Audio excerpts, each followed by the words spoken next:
কুরআনুল মাজিদের 30 নম্বর পারার শেষের দিকে সূরাতুল আসর, আসর মানে ওয়াক্ত বা সময়, আল্লাহ রাব্বুল আলামিন বলছেন ওয়াল আসর ইন্নাল ইনসানা লাফি খুসর ইল্লাল্লাযীনা আমানু ওয়া আমিলুস সালিহাত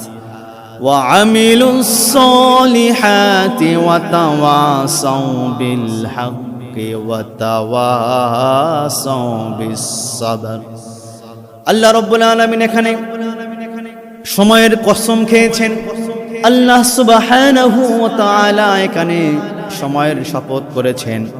আমার প্রিয় ভাইরা, পৃথিবীতে যত বস্তু যা কিছু থাকে না কেন, সবচাইতে গুরুত্ব হলো সময়ের গুরুত্ব।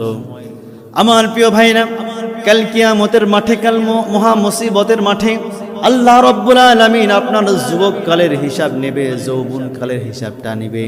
প্রিয় হাজিরিন, আর যৌবনকালে ইবাদত করাটাই হচ্ছে আল্লাহ পাকের কাছে পছন্দনীয়। সুবহানাল্লাহ।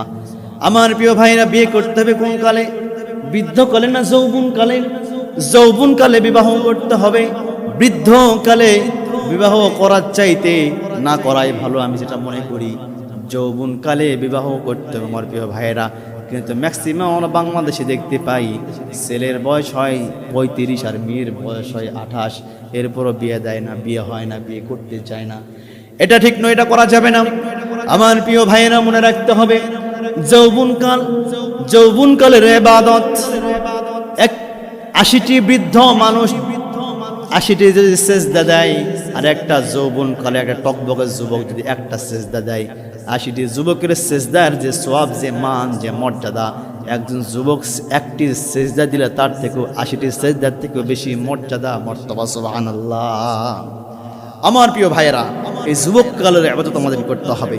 আমার প্রিয় ভাইয়ের জন্য আমরা অনর্থক কাজ থেকে আমরা বিরত থাকবো, অনর্থক কাজ আমরা করব না।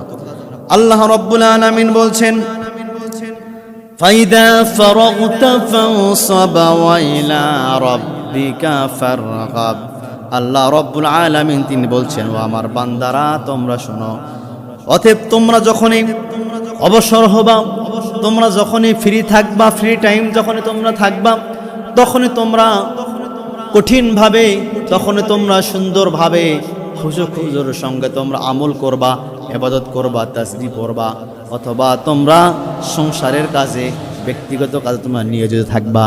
এরপরেও সময়কে নষ্ট করো না, এরপরেও সময়কে অপচয় করো না, সময়কে অপব্যয় করো না। আল্লাহ রাব্বুল আলামিন এই সময় দিয়েছেন, এই সময়ের হিসাব আল্লাহ রাব্বুল আলামিন সে নিবেন।